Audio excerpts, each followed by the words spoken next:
Captain Jake Morrison stood in the middle of the huge council chamber on Sinara Prime. The room was so big that he could barely see the walls. Thousands of alien beings sat in curved rows that went up and up like a giant stadium. Each seat held a different type of creature. Some looked like walking crystals that sparkled in the light. Others had too many arms or eyes that glowed different colors.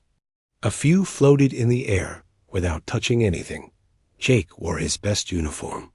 The dark blue fabric had been pressed until it was perfect. His shoes were so shiny they reflected the strange lights above. Behind him stood Lieutenant Amy Parker. She was his second in command and had been with him for 3 years. Amy kept her face calm, but Jake could see her hands were tight behind her back. This was the day humanity had worked toward for 20 years. Every nation on Earth had put money and people into this moment. Scientists had built the best ships they could. Diplomats had studied alien languages until their heads hurt. Engineers had made new computers and weapons. All of it was for today. The Galactic Federation was the most important group in the galaxy.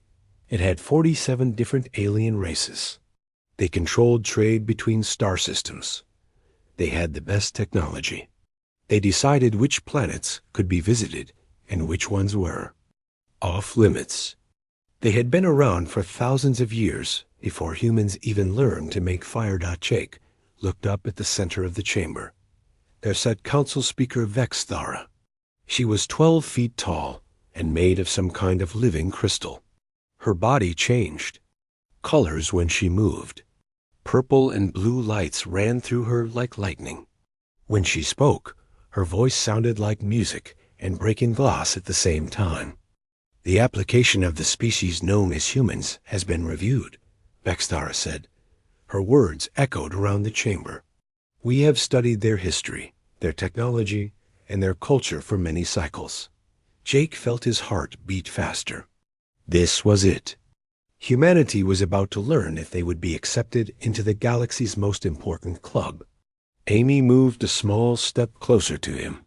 The Galactic Federation has standards, Vexthara continued. We accept only species that have proven they can live in peace. Species that have technology good enough to help the Federation. Species that think before they act and make smart choices. A large alien with 6 arms and green skin made a sound like laughing. Jake recognized him as the representative from the Corvin Empire. The Corvins had some of the best warships in the galaxy. They thought they were better than everyone else. Humans, Vexthara said, and Jake could hear something bad coming in. Her voice. Humans are not ready to join civilized society. The words hit Jake like a punch in the stomach. Around the chamber, aliens made noises that sounded like agreement. Some were clicking sounds, others were like bird calls. A few aliens that looked like giant bugs rubbed their wings together. Your species has a history of violence, Vexthara sighed. Your planet has seen thousands of wars. You fight over land, over resources, over ideas. You have weapons that can destroy your entire world. This is not the behavior of a mature species. Amy's jaw got tight. Jake knew she was thinking about her grandfather, who had died in a war. But those wars had ended 50 years ago. Humans had learned to work together. They had built the United Earth government. They had stopped fighting each other. Your technology is primitive, the crystal being continued. Your fastest ships take months to travel between star systems. Our ships make the same trip in days.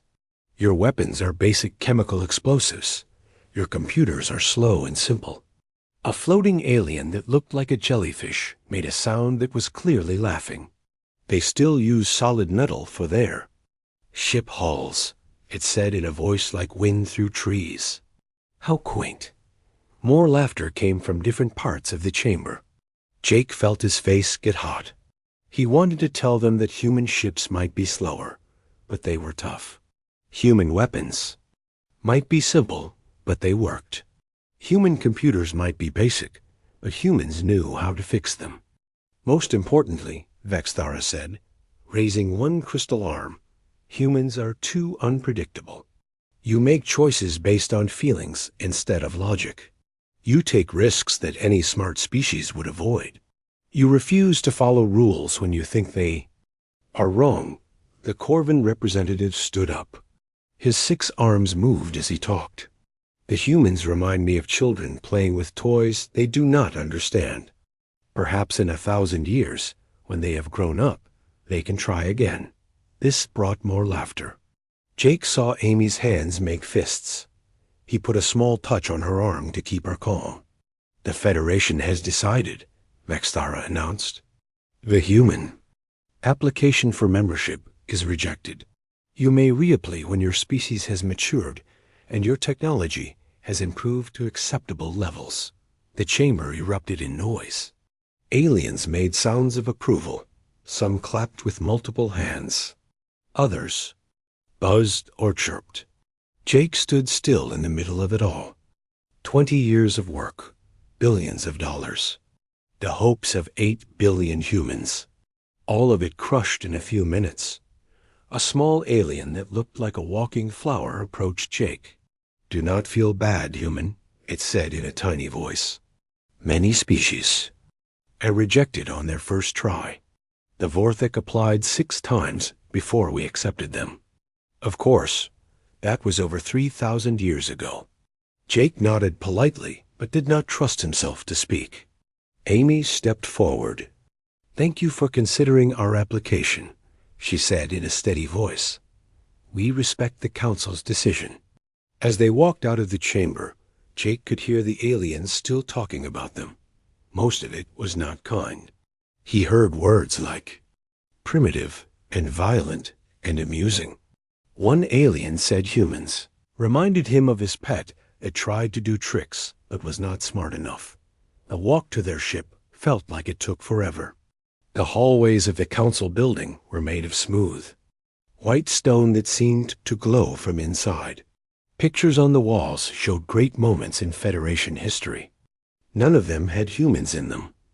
When they finally reached their ship, the UNS Freedom, Jake felt some of the weight leave his shoulders.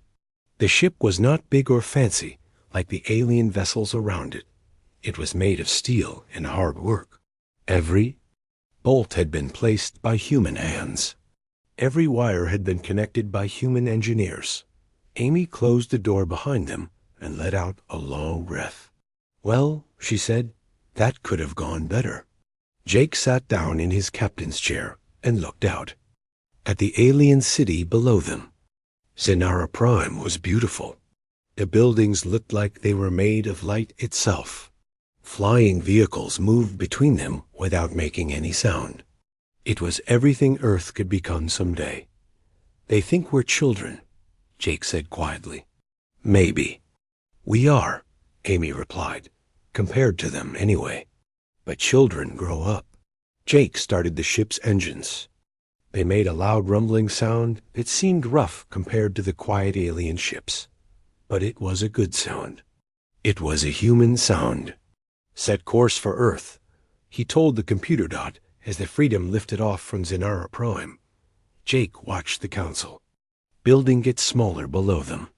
Somewhere in there, 47 alien species were probably already forgetting about the humans who had dared to think they belonged. But Jake was not forgetting anything. Every word Vexthara had said was burned into his memory. Every laugh from the other aliens made his determination stronger. They want us to grow up? He said to Amy as Earth's sun appeared on their screen. Fine. Let's show them what happens when humans really put their minds to something. Amy smiled for the first time since the council meeting. What did you have in mind, Captain? Jake looked at the stars ahead of them. Millions of worlds were out there. Most of them had never seen the Federation. Most of them were waiting for someone to find them. Everything, he said. 5 years had passed since the day the Galactic Council rejected humanity. Admiral Jake Morrison stood on the bridge of his new ship, watching the stars through the wide window. He was no longer just a captain. Earth had promoted him after he came back with news of the rejection. Now he ran the biggest project in human history. The ship around him was nothing like the old UN's Freedom. This one was called the Uneased Defiant, and it was 3 times bigger than anything humans had built before. The metal was stronger, the engines were faster, the computers were smarter. Most importantly, humans had built it all by themselves. "Admiral, we're getting a signal from New Montana Colony," said Lieutenant Commander Amy Parker. She had been promoted too. Her uniform now had gold bars on the shoulders. "They want to report their monthly progress." Jake smiled. New Montana was one of his favorite success stories. The planet was supposed to be impossible to live on. Too cold, the Federation had said. Too many storms. The air was too thin. No civilized species would want it. But humans were not civilized by Federation standards. They were tough and stubborn. The first settlers had arrived on New Montana 3 years ago. Now it had 50,000 people and was growing every month. They grew food in underground farms. They built cities inside mountain caves. They turned the planet's harsh winds into electricity. "Put them through," Jake said. The screen showed Governor Lisa Martinez standing in front of a window. Behind her, Jake could see a human city built into the side of a cliff. Snow was falling, but the lights were warm and bright. People were walking on covered bridges between buildings. "Admiral, good to see you," Lisa said with a big smile. "I have some news you'll want to hear. The Kresh delegation just signed a trade agreement with us." Jake raised his eyebrows. The Kresh were one of the species the Federation had ignored. They were small blue creatures with big eyes who lived on a planet full of valuable metals. The Federation thought they were too primitive to bother with. "What kind of trade?" Jake asked. "They give us metals for our mining equipment. Turns out, our machines work better on their planet than anything they've seen before. They also want to buy our cold weather gear. Their planet gets very cold in winter." This was exactly what Jake had hoped for. While the Federation focused on the 47 species they thought were important, humans were making friends with everyone else. There were hundreds of intelligent species in the galaxy. Most of them had never been invited to join the Federation. "Excellent work, Lisa. Keep me informed." The screen changed to show another call coming in. This one was from the research station. Orbiting Jupiter, Dr. Ron Davis appeared on screen. His hair was messy, and his lab coat had coffee stains, but his eyes were excited. "Admiral, you need to see this," Ron said. "We've had a breakthrough with the quantum engines." Jake leaned forward. For 2 years, human scientists had been working on a new type of engine. The Federation used something called phase drives that bent space to make ships go faster. Humans could not build phase drives yet, but they had found something else. "Show me," Jake said. Ron held up a small device that looked like a metal box with wires coming out of it. "This is a quantum tunnel generator. Instead of bending space, like the aliens do, it creates a tunnel through space. The ship goes through the tunnel and comes out somewhere else. How fast? Fast enough to cut travel time by 70%. Maybe more. And Admiral, here's the best part. It uses less energy than Federation phase drives. Much less." Jake felt his pulse quicken. This was huge. Federation ships were faster than human ships, but they used enormous amounts of energy. Their engines were so big, they took up half the ship. If humans could travel almost as fast while using less power, they could build smaller, cheaper ships. "When can we test it?" "The prototype is ready now. We just need a volunteer ship." "You have one. I'll be there in 6 hours." Jake cut the transmission and turned to Amy. "Contact the engine room. Tell them to prepare for quantum jump. We're going to Jupiter." Amy looked worried. "Admiral, shouldn't we test this on an unmanned ship first?" "Amy, Do you know what the Federation said about us? They said we take too many risks. They said we make decisions based on feelings instead of logic. Jake walked to the window and looked out at the stars. Maybe they were right. Maybe that's exactly what makes us strong. 6 hours later, the UN's Defiant was connected to Dr. Davis's quantum tunnel generator. Jake sat in his captain's chair while human engineers made final checks. There were no alien observers, no Federation officials, just humans doing what they did best, trying something new and dangerous. Quantum field is stable, reported the chief engineer. Target is Mars orbit. Distance is 400 million kilometers. With Federation technology, this trip would take 8 hours. With old human engines, it would take 3 days. If Dr. Davis was right, they would be there in 90 minutes. Engage quantum tunnel, Jake ordered. The ship shuddered. The stars outside the window changed from white dots to long streaks of light. Then everything went quiet.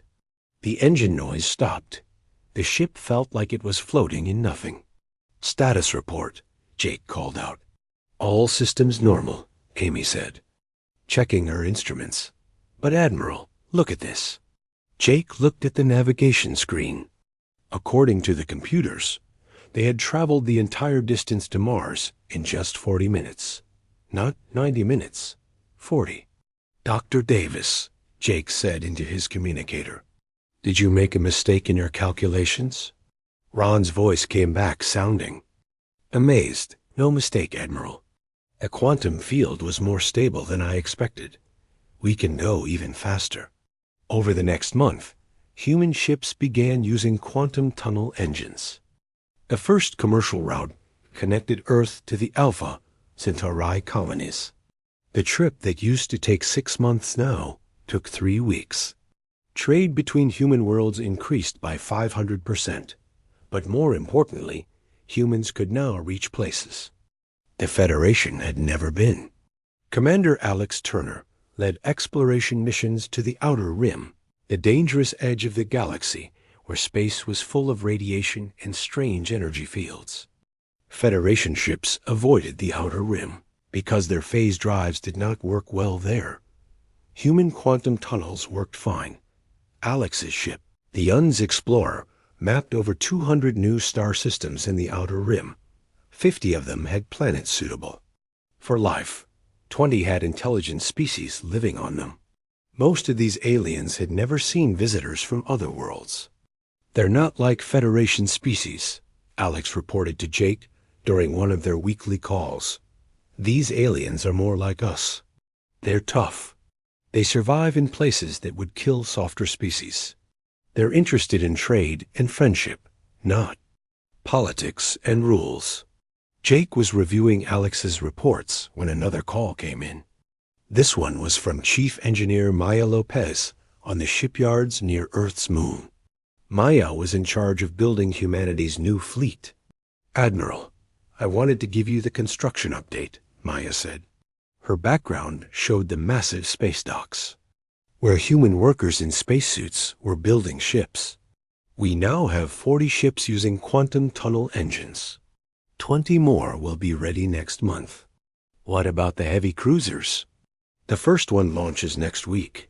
We're calling it the UNS Independence. It's twice as fast as anything the Federation has, and it carries 3 times as many weapons. Jake nodded. The Federation had rejected humans partly because their military was too weak. That was changing quickly. Human ships might not have energy shields or plasma cannons, but they had something else. They were tough enough to fly through radiation that would kill Federation crews. They were small enough to hide in asteroid fields. They were cheap enough to build in large numbers. Maya, what's the status on the special project? Maya's expression became serious. The dreadnought is 60% complete. When it's finished, it will be the largest warship humans have ever built. Bigger than anything in the Federation fleet. Good. Keep working on it. I have a feeling we're going to need big ships soon. Jake was right to be worried. At that moment, Federation monitoring. Stations were sending reports to the Galactic Council. The reports said human expansion was happening faster than anyone had predicted. Human colonies were appearing on worlds the Federation had written off as worthless. Human ships were making contact with species the Federation had ignored. Most. Troubling of all, some of these ignored species were asking humans for protection from Federation taxes and regulations. They wanted to join a human alliance instead of applying for Federation membership. On Sinara Prime, Council Speaker Vexthara read these reports with growing concern. The humans she had dismissed as primitive children were becoming a real threat to Federation authority. But Jake Morrison was not thinking about the Federation. He was thinking about the future.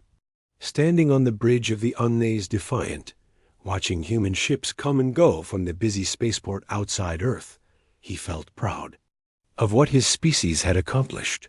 They had been rejected by the galaxy's most powerful organization. Instead of giving up, they had built their own path. They had made their own friends.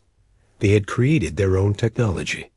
"Amy," he said to his second-in-command, "send a message to all human colonies and ships. Tell them to keep expanding. Keep exploring. Keep building. What if the Federation tries to stop us?" Jake smiled. "Let them try." The first sign of trouble came from the edge of the galaxy. Captain Alex Turner was mapping a new star system in the outer rim when his sensors picked up something strange. His ship, the UNS Explorer, had been charting unknown space for 3 months.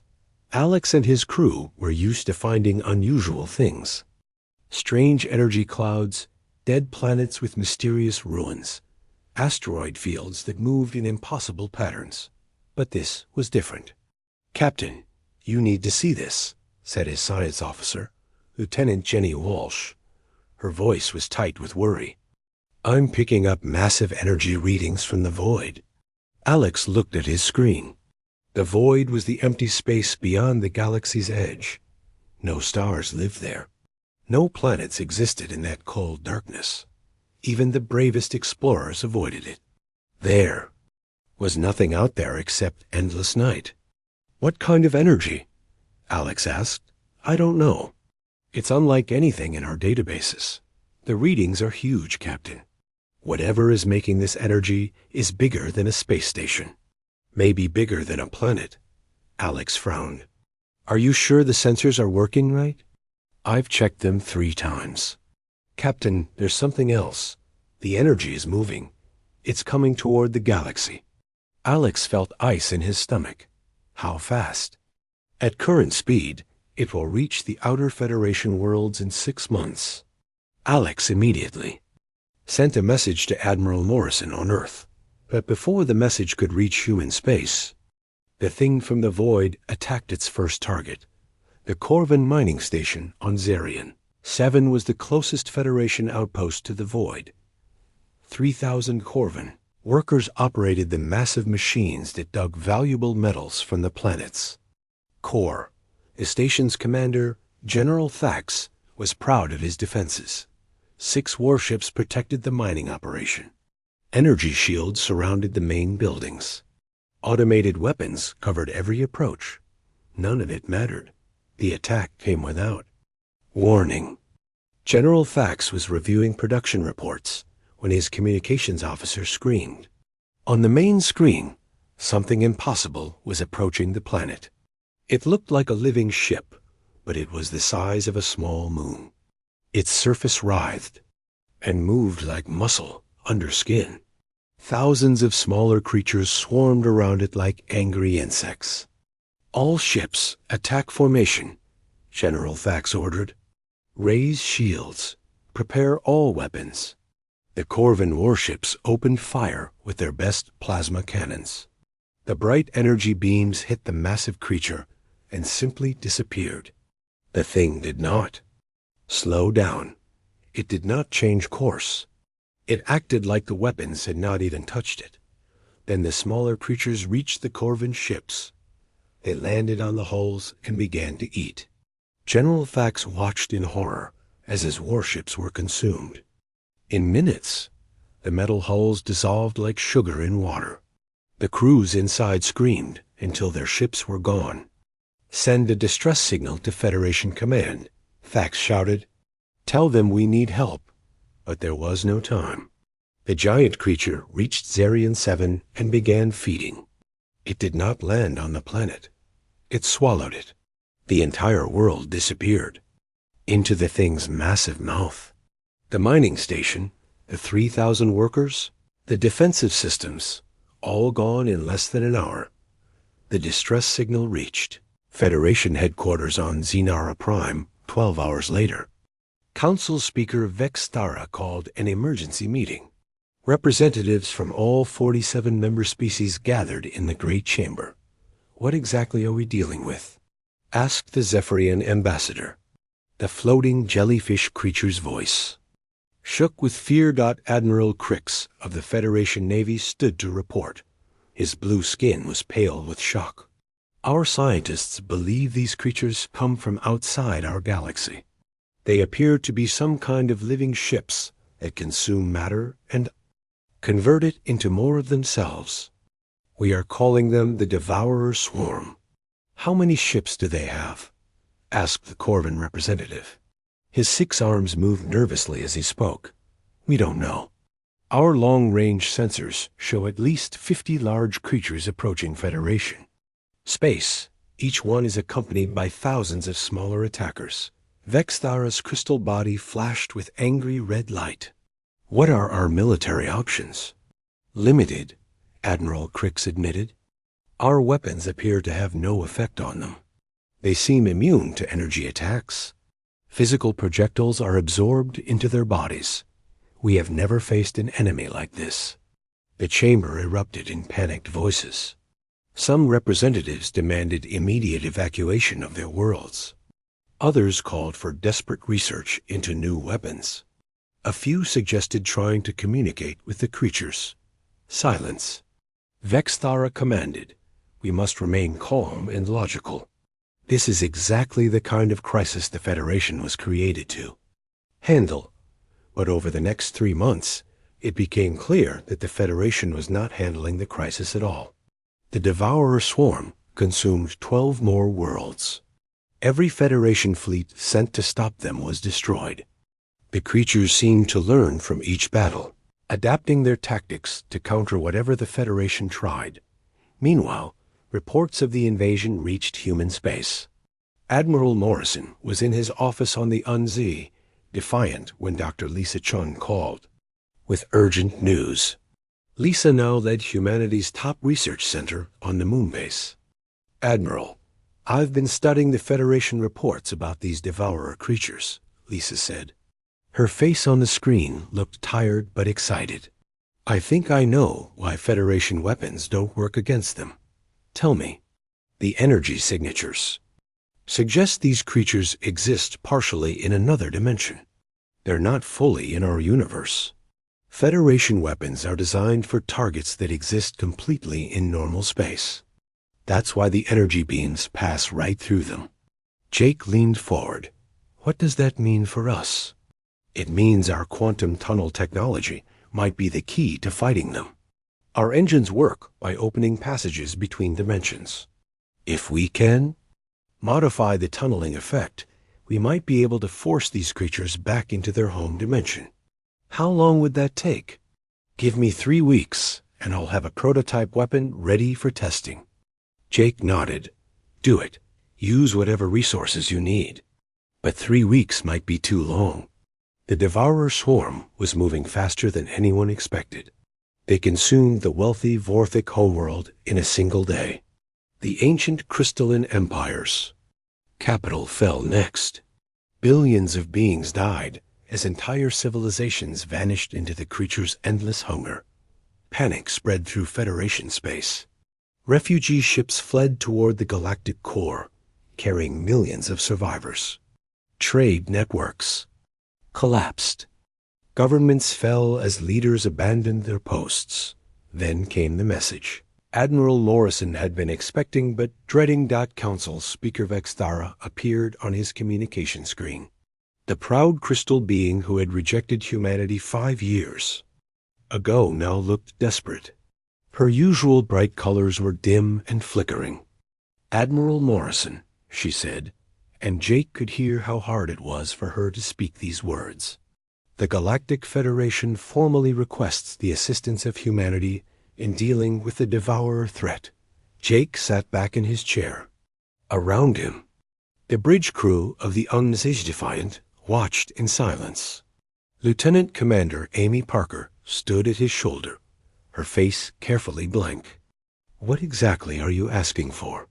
Jake said, "Your species has advanced rapidly in recent years. Your technology appears to work differently from ours. Perhaps your weapons will have better success against these creatures. 5 years ago, you told us we were too primitive to join your federation. You said our technology was laughably basic." Vexthara's crystal form dimmed further. "We may have been ... hasty in our judgment." Jake looked at Amy. She gave him a small nod. They had discussed this possibility many times. If the Federation ever asked for help, what would humanity do? "I'll need to discuss this with Earth's government," Jake said. "But I can tell you that humanity has never turned away from a fight against something that threatens innocent people." "Time is running short," Vexthara warned. "Our projections show the swarm will reach the core worlds within 2 months. If they consume the major population centers, galactic civilization will collapse." "I understand. You'll have our answer within 48 hours. After cutting the transmission, Jake sat quietly for a long time. Amy finally broke the silence. "Admiral, a lot of people on Earth are going to want to let the Federation face this alone, after how they treated us." "I know," Jake said, "but that's not who we are. We don't abandon people in trouble, even if those people once abandoned us." "So, we help them?" Jake looked out at the stars. Somewhere out there, creatures from another dimension were devouring entire worlds. The Federation that had rejected humanity was begging for help. The galaxy that had called humans primitive now needed human technology to survive. "We help them," Jake said, "but we do it our way. Send a message to all human colonies and ships. Tell them to prepare for war." The emergency meeting on Earth lasted for 18 hours. Leaders from every human nation sat around a massive table in the United Earth building in Geneva. Admiral Morrison stood at the front of the room, showing pictures of the devourer swarm's attacks. The images were horrible. Entire planets reduced to empty space. Ships dissolving like ice in hot water. President Sarah Kim of the Asian Federation spoke first. "Admiral, remind us why we should help the same aliens who called us primitive children." "Because it's the right thing to do," Morrison replied simply. Secretary General Marcus Brown from the African Union shook his head. "That's not good enough, Jake. We have our own people to protect. If these creatures are as dangerous as you say, maybe we should focus on defending human space. The Federation has 47 member species and thousands of worlds," added Prime Minister Elena Rodriguez from the European Coalition. "They have resources we can only dream of. If they can't stop these creatures, what makes you think we can?" Morrison clicked to the next image. It showed Dr. Lisa Chun's research data. "Because our technology works differently. The Federation builds weapons that affect normal matter in normal space. These creatures exist partially in another dimension. Our quantum tunnel technology can reach them where Federation weapons cannot." General Kate Wilson, head of Earth's military forces, stood up. She was a tall woman with short gray hair and scars on her hands from her days as a combat engineer. "I've been studying the tactical reports from Federation battles. Their commanders are making mistakes. They're fighting these creatures like they're normal enemy ships. But swarm tactics require different strategies." "What kind of strategies?" asked President Kim. "Hit and run attacks. Small, fast ships that can get in close and retreat quickly. The Federation uses large, slow warships that make easy targets. Human ships are smaller and more maneuverable. We could actually fight these things more effectively than they can. Commander Alex Turner, who had been recalled from his exploration mission, joined the discussion. I've been thinking about this for weeks. The Federation species have become soft. They've had peace for so long, they've forgotten how to really fight. But humans remember war. We know how to adapt when the enemy changes tactics. The debate continued for hours. Some leaders wanted to help immediately. Others wanted to wait and see if the Federation could handle the problem alone. A few suggested using the crisis to negotiate better treatment for humanity. Finally, Admiral Morrison raised his hand for silence. "Let me tell you a story," he said. "When I was 10 years old, my neighbor's house caught fire. The neighbor was a man named Carl who hated my family. He had called the police on us for playing music too loud. He had complained about our dog. He had put up a fence to block our view." Morrison paused and looked around the room. "But when I saw that fire, I didn't think about any of that. I ran to help. My parents ran to help. Half the neighborhood ran to help. We saved Carl's life and most of his belongings. Do you know what he said to us afterward?" "What?" asked President Kim. "Thank you. And then he apologized for being such a difficult neighbor. Sometimes people need to see what really matters before they understand the value of friendship." General Wilson nodded slowly. "The Admiral is right. This isn't about the Federation owing us anything. This is about who we want to be as a species." Secretary General Brown sighed. "Even if we decide to help, what can we actually do? We have maybe 100 ships. The Federation has thousands." "We don't need thousands," Morrison said. "Dr. Chun's prototype weapons are almost ready. If they work, we can teach the Federation how to build them.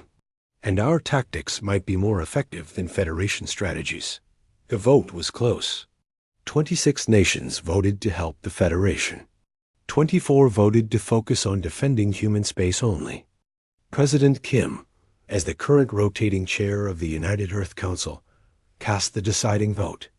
"We help," she said, "but we go in as equals, not as junior partners. We command our own ships and use our own tactics." 3 days later, Admiral Morrison was back on the bridge of the Unzi Defiant, heading toward Federation space at maximum quantum tunnel speed. Behind him came the largest human fleet ever assembled. 40 ships carrying the best crews humanity could find. Each ship was equipped with Dr. Chun's new quantum disruptor weapons. The weapons had been tested only once, on an old asteroid near Mars. The test had been successful beyond all expectations. The quantum beam had caused the asteroid to simply vanish, as if it had been pushed into another dimension. "Admiral, we're receiving a transmission from Federation Command," reported Lieutenant Commander Amy Parker. "Put it through." Admiral Crix appeared on the screen. The blue-skinned Federation officer looked exhausted. Dark circles surrounded his eyes, and his uniform was wrinkled. "Admiral Morrison, thank you for coming. The situation has become worse since we last spoke. The swarm has consumed 6 more worlds, including the Zephyrian capital. We estimate they will reach Sinara Prime within 3 weeks." Morrison felt a chill. Sinara Prime was the Federation's most important world. If it fell, the government would collapse and billions more would die. "What's the current tactical situation?" Morrison asked. "We're trying to slow them down with hit-and-run attacks, but we're losing ships faster than we can replace them. The creatures seem to learn from each battle. They adapt their defenses to counter whatever we try.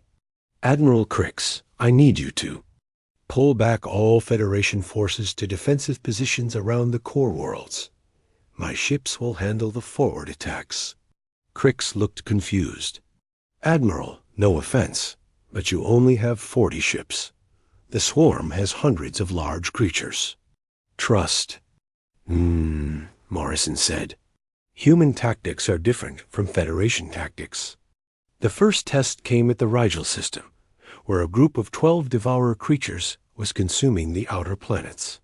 Morrison divided his fleet into 4 groups of 10 ships each. While Federation doctrine called for ships to attack in formation, Morrison used what General Wilson called Wolfpack tactics. The first group of human ships approached the creatures from the front, drawing their attention. As the smaller devourer units swung toward them, the second group attacked from the side, targeting the largest creature with quantum disruptor beams. The effect was immediate and dramatic. The quantum beam hit the massive creature, and it began to fade as if it was being pulled into another dimension. The smaller units around it stopped moving and started to dissolve. "It's working," shouted Dr. Chun over the communication channel. She was monitoring the battle from her ship, the UN's Discovery. "The quantum field is severing their connection to our dimension. When the large creatures are forced back, the smaller ones lose their anchor point." But the victory came at a cost. 3 human ships were destroyed when they got too close to the dissolving creatures. The crews had no time to escape. Captain Jenny Walsh, Alex Turner's former science officer, who now commanded her own ship, reported the loss. "Admiral, the UNS Courage, UN's Determination, and UN's Resolve have been lost. All hands." Morrison felt the weight of those deaths. 96 people had died in the first few minutes of battle, but they had destroyed 12 creatures that would have consumed millions more lives. "All ships maintain distance from dissolving targets," Morrison ordered. "Continue the attack." Over the next week, human ships used the new tactics to destroy 3 more swarm groups. Each battle taught them something new about fighting the creatures. The optimal distance for quantum disruptor fire, best approach angles, how to avoid the dissolving effect when creatures were sent back to their dimension. Federation observers were amazed. Admiral Crix sent regular reports to the Galactic Council describing human tactics. "They fight like nothing we have ever seen," he wrote. "Their ships move independently, using unpredictable patterns that confuse the enemy. Their crews take risks that would terrify our pilots, but those risks are calculated and effective." The breakthrough came when Dr. Chun discovered how to modify Federation weapons to use quantum effects. Working with Federation scientists, she developed a way to add quantum field generators to existing Federation ships. "It's not as effective as our pure quantum disruptors," she explained to Morrison during a strategy meeting, "but it will let Federation ships hurt these creatures for the first time." Soon, mixed human and Federation fleets were fighting the swarm throughout the galaxy. Human ships would lead attacks, while Federation vessels provided support fire with their modified weapons. The tide of war slowly began to turn, but the swarm was learning too. The larger creatures started using new tactics, sending smaller units ahead to scout human movements. They began concentrating their forces instead of spreading out, making them harder to defeat. General Wilson, who had come to the front lines to observe the fighting, made a disturbing discovery. "Admiral, I think these creatures are more intelligent than we realized. They're not just following instincts. They're planning." Morrison looked at the tactical display showing swarm movements. The creatures were pulling back from the outer worlds and grouping near the galactic core. "They're preparing for a final assault," he said. "Everything they've done so far has been to test our defenses." "What's the target?" asked Amy. Morrison studied the movement patterns. There was only one logical conclusion.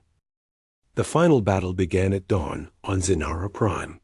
Admiral Morrison stood on the bridge of the UN's Defiant, watching as the largest fleet in galactic history assembled around the Federation capital.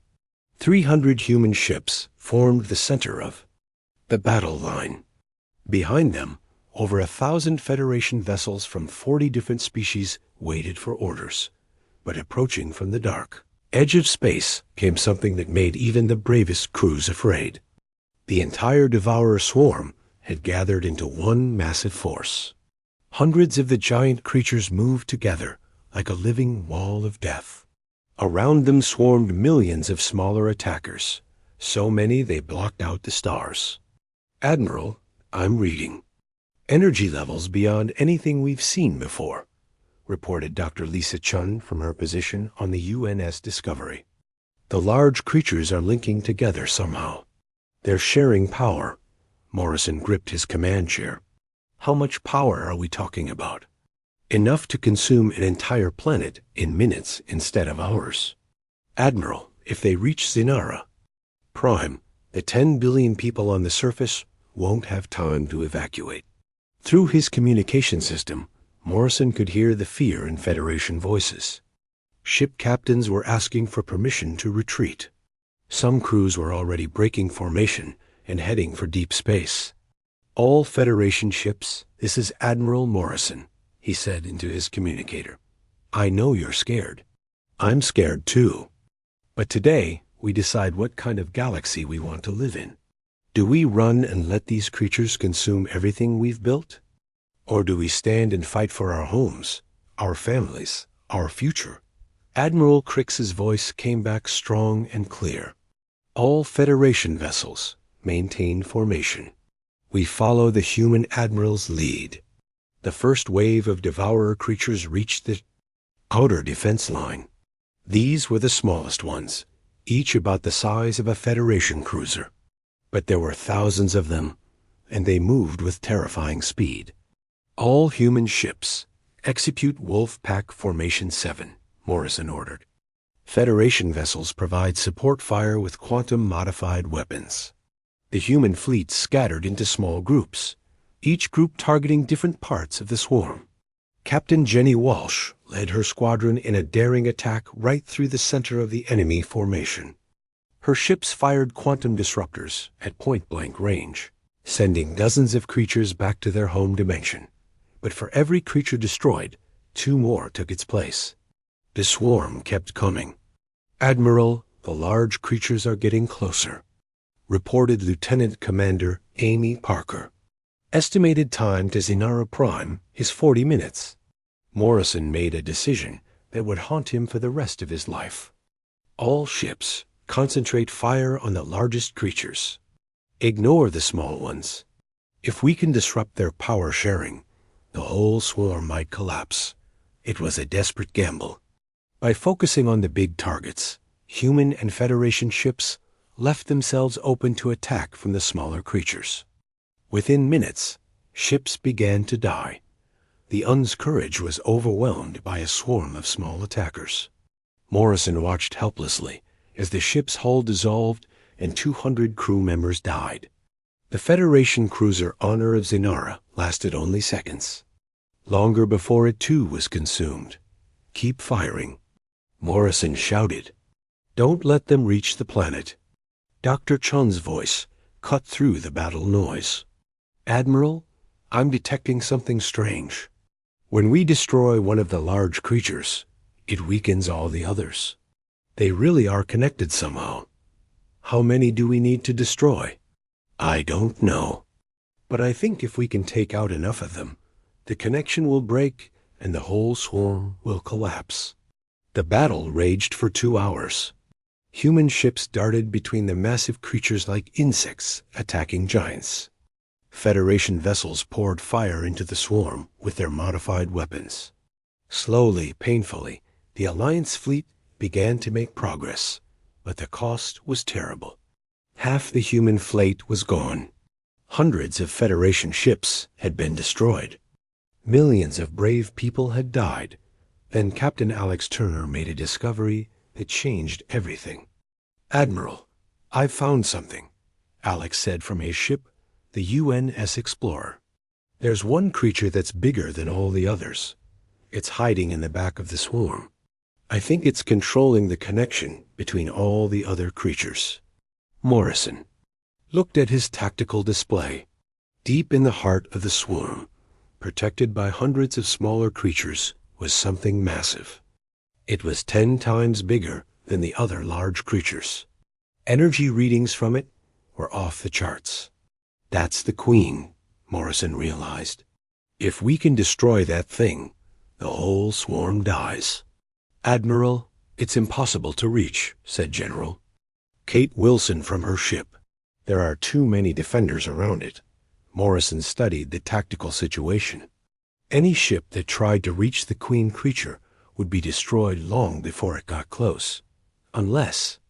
Amy, take command of the fleet, Morrison said quietly. Admiral, what are you planning? Morrison turned to his crew. Everyone except essential bridge staff, get to the escape pods. You have 2 minutes. Sir, what are you doing? Amy asked, her voice rising with alarm.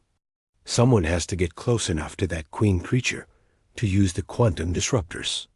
The UN's Defiant is the fastest ship we have, and it has the most powerful weapons. It's a suicide mission, Amy said. Maybe.